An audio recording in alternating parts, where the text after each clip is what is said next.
Assalamualaikum warahmatullahi wabarakatuh. Kembali lagi bersama saya, Rizia Zoraya Putri. Kali ini kita akan membahas part 3 dari dasar-dasar pajak, yaitu ketentuan umum pajak. Tekan tombol subscribe-nya dulu yuk, dan nyalakan loncengnya. Ada banyak istilahnya, ada NPWP, ada NPPKP, ada SPT, ada SSP, ada SKP, dan ada STP. Apa sih itu semua? Kita bahas di sini ya.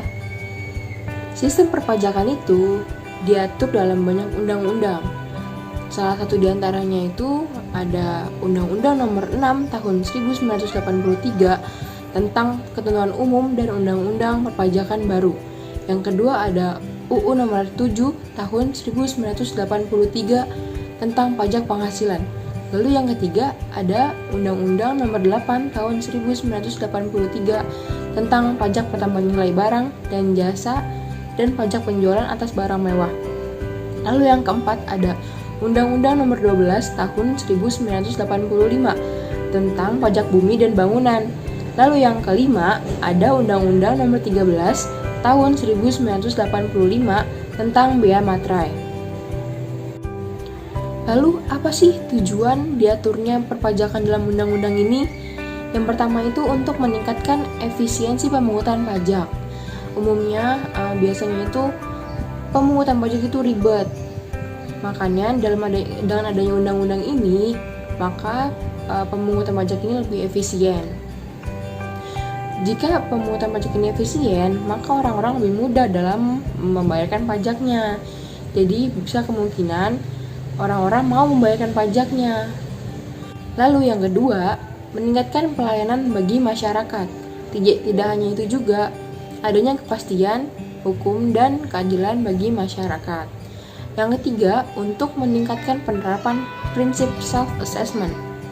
Pemerintah ini memang menggiatkan prinsip ini supaya bisa diterapkan ke seluruh lapisan masyarakat. Dengan adanya sistem ini, seseorang itu harus melaporkan atau mengajak pada dirinya sendiri harta yang dipunyainya untuk dilaporkan.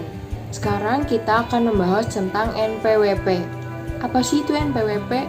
Yaitu nomor pokok wajib pajak, yaitu berupa kartu identitas bahwa seseorang itu sudah terdaftar sebagai orang yang wajib membayarkan pajaknya. Siapa yang harus membayarkan pajaknya itu? Yaitu orang yang sudah memiliki penghasilan atau badan atau perusahaan.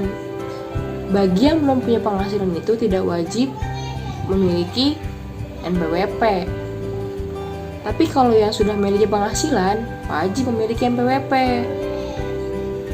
Buat yang udah punya penghasilan tapi belum punya NPWP, gimana sih cara buatnya? Cara buat itu gampang, daftar saja cara online. Masuk ke situs erek.pajak.go.id/login. Kemudian daftarkan akunnya, kemudian diverifikasi, lalu isi formulirnya, kemudian daftar. Cetak formulirnya, ada formulir yang harus dicetak, yaitu formulir registrasi wajib pajak dan surat keterangan terdaftar sementara. Lalu di-print dan ditandatangan, kemudian dikirimkan ke KPP sesuai domisilinya. Sanksinya apa jika kita tidak memiliki NPWP?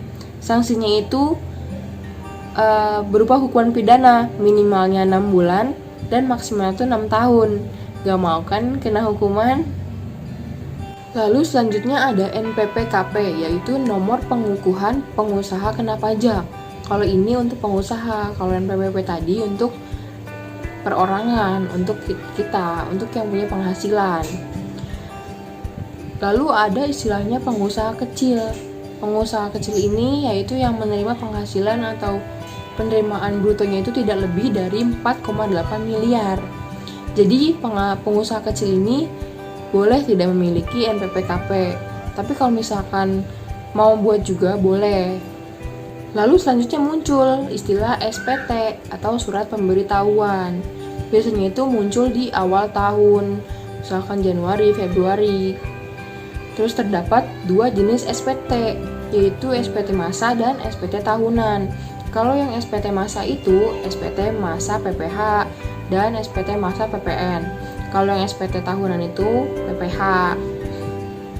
Biasanya SPT ini dapat berbentuk formulir atau dokumen elektronik.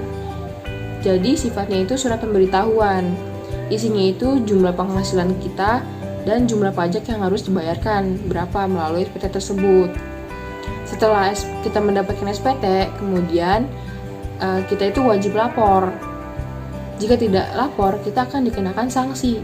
Sanksinya itu ada yang sebesar 500.000 untuk SPT masa PPN, lalu 100.000 untuk SPT masa lainnya, lalu ada 1 juta untuk SPT tahunan wajib pajak badan, lalu yang 100.000 untuk SPT tahunan orang pribadi.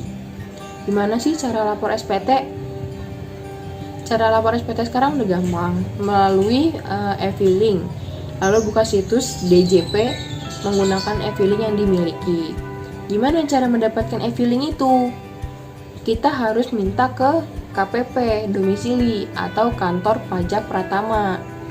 Setelah mendapatkan e-filing itu, kemudian kita lapor SPT secara online, tidak perlu datang ke KPP. Lalu selanjutnya itu ada SSP. SSP itu surat setoran pajak, yaitu bukti pembayaran atau penyerahan pajak yang telah dilakukan dengan menggunakan formulir atau dilakukan dengan cara lain ke kas negara. Fungsi dari SSP ini adalah sebagai bukti pembayaran pajak bila disahkan oleh pejabat kantor penerima pembayaran yang berwenang, atau bila kita telah mendapatkan validasi dari pihak lain yang berwenang.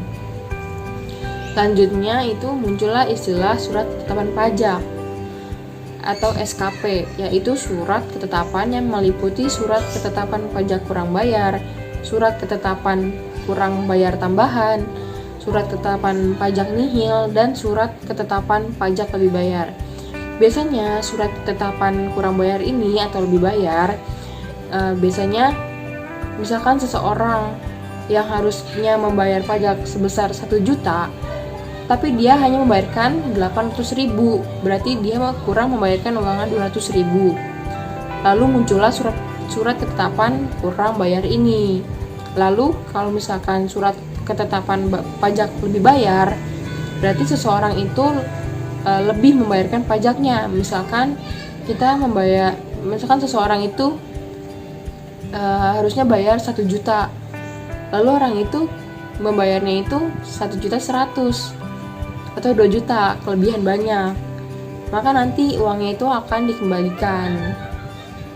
Lalu yang terakhir ada STP atau surat tagihan pajak. STP ini adalah surat yang diterbitkan untuk melakukan tagihan pajak atau sanksi administrasi berupa bunga dan atau denda. Jika surat tagihan pajak ini muncul, berarti pada seseorang saat mendapatkan SPT di awal, tapi seorang itu tidak lapor, dan yang seharusnya dibayar tapi tidak dibayar, maka muncullah surat tagihan pajak ini. Maka dari itu, pajak harus dibayar tepat waktu dengan diawali membuat NPWP terlebih dahulu. Cukup sekian penjelasan dari saya. Mohon maaf jika banyak salah-salah kata. Wassalamualaikum warahmatullahi wabarakatuh. Tunggu video-video selanjutnya ya.